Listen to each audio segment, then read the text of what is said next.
Dans le but d'obtenir une érection, les messages provenant de l'encéphale et d'autres organes sensoriels déclenchent la dilatation des artères du pénis.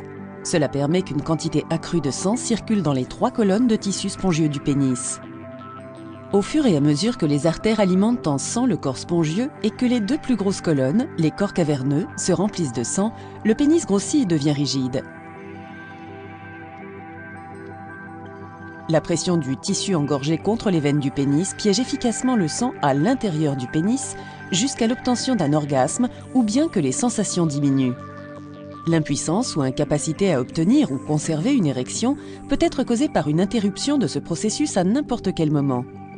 Il existe plusieurs types d'implants péniens pouvant créer une érection artificielle. 2 types courants d'implants sont la tige malléable semi-rigide et l'implant gonflable.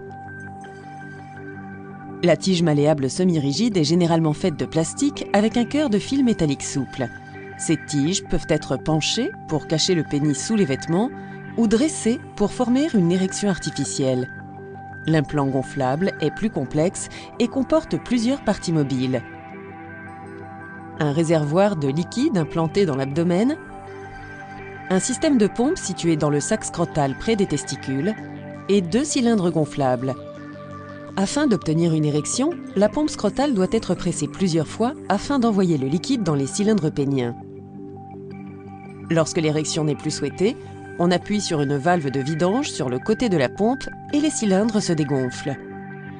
Les personnes envisageant d'utiliser ces types d'implants doivent parler à leur médecin ou un professionnel de la santé des éventuels risques et complications.